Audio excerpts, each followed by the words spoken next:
It's Wednesday, February 12th, 2025, and right now it's about 45 degrees.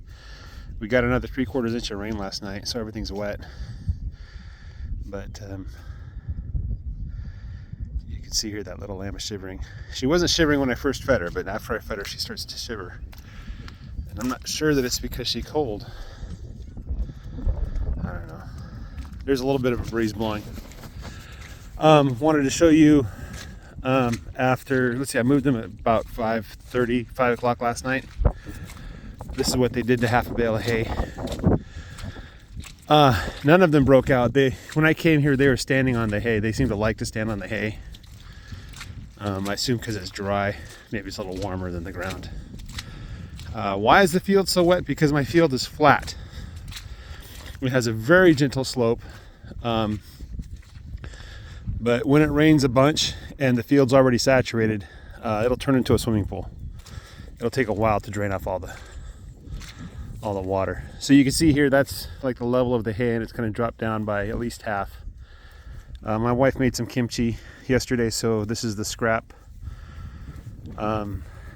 beichu. The lambs nibbled on that a little bit. I figured they might like it. They probably don't like it very much. But and then I put out some more minerals for the sheep. This time it's in a smaller bucket. It's that blue bucket, the dog feeder down there. They haven't touched it yet though. But yeah, it seems like when the sheep are a little bit cold, they put their feet together and they kind of arch their back like that. So, but they're all huddled together, so they're staying warm. As long as they stay dry, which their fur, their hair, I mean, on the outside it's wet, but on the inside it's perfectly dry. Even on this one, let me just kind of show you what it looks like. She doesn't want me to touch her, but their outer fur is wet, but on the inside it's all dry. And same for my dogs. My dogs don't even know it's wet. Where'd they all go?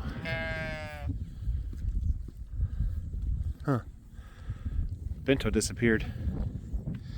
But probably his paws are wet and his nose is wet or cold, and that's probably it. Otherwise they're perfectly happy. There's my dog. Sorry, he looks like a sheep. Let me show you what he looks like. This is why I like this breed. They do well in the warm weather too.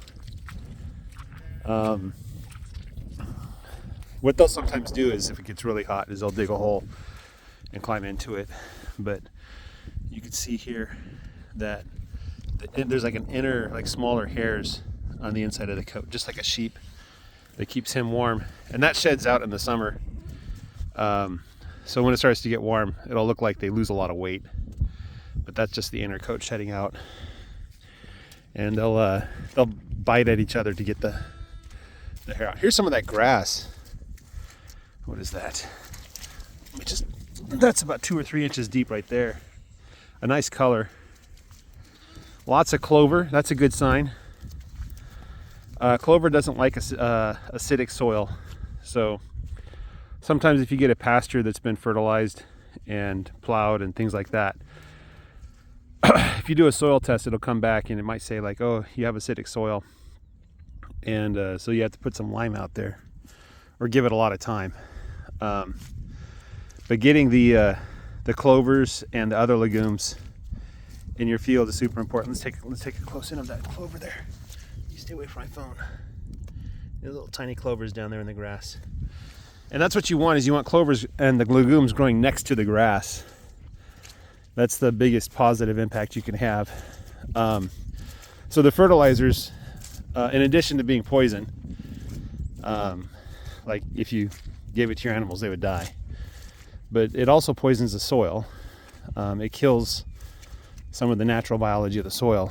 But the fertilizers discourage certain kinds of plants from growing that would provide nitrogen in the soil. They would capture nitrogen in the air and make that available to other plants.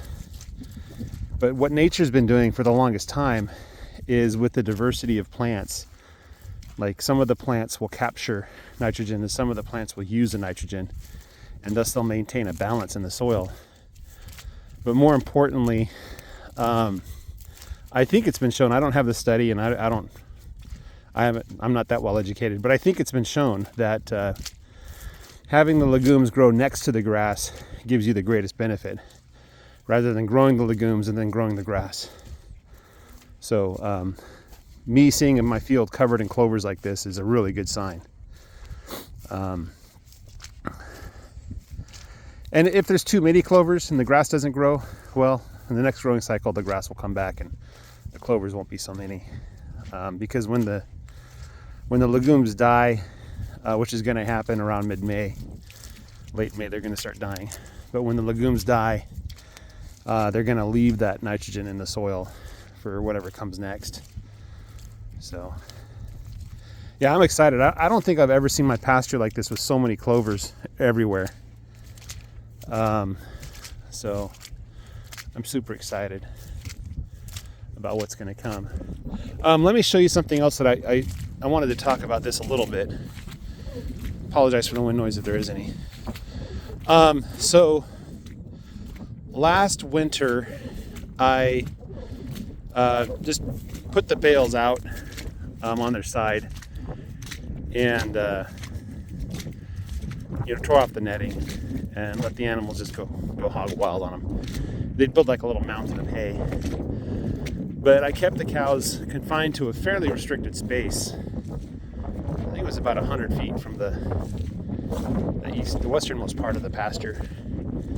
And of course we got some rain, and I think we got an early calf. Number 26 gave me, number 24 gave me calf number 26, which I sold recently. They're both gone. Number 24 because she was skinny, and also because her calf was stealing milk. But they basically turned. So I'm walking now through the part of the pasture where they absolutely destroyed it last winter, right? So it was my sacrificial lot.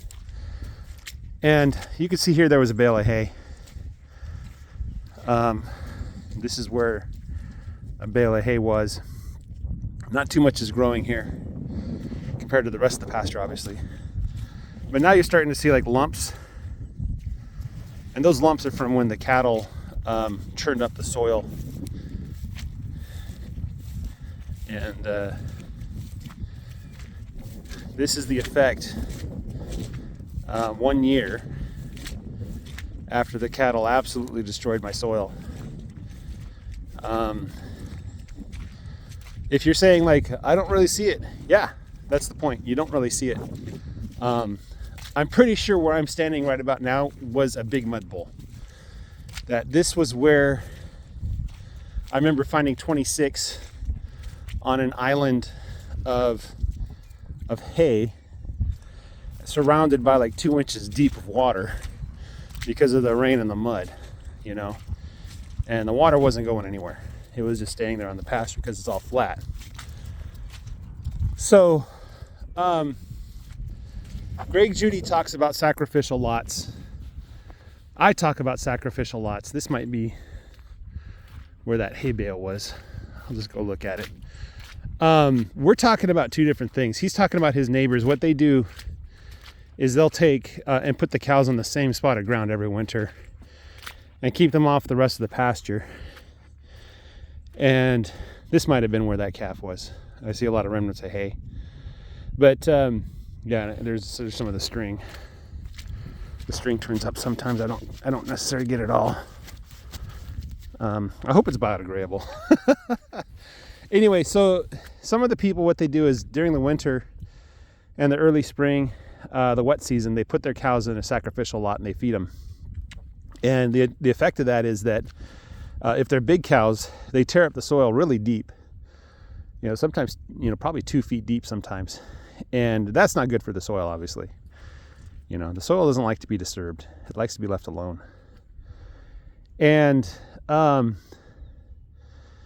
the manure piles up in those areas and it becomes poisoned with too much manure, which is a thing.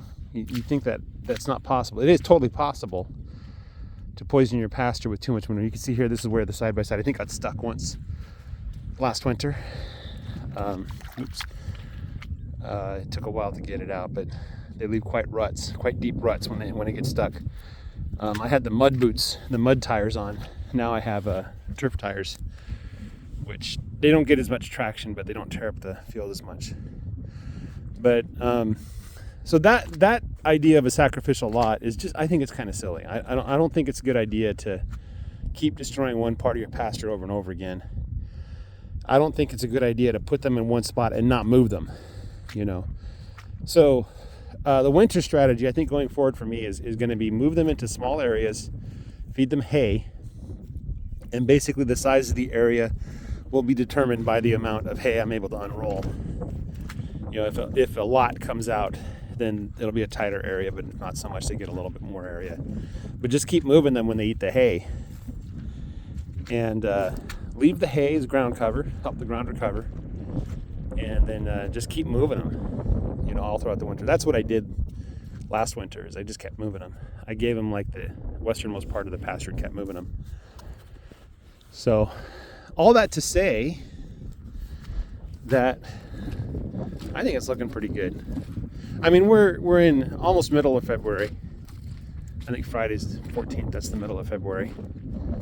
Wait, is this year a leap year? No, it's not. It's 25. That's the middle of February, right? And if it's looking this good in the middle of February, I think we're going to have a great spring. This is the winter event that I always expect in February.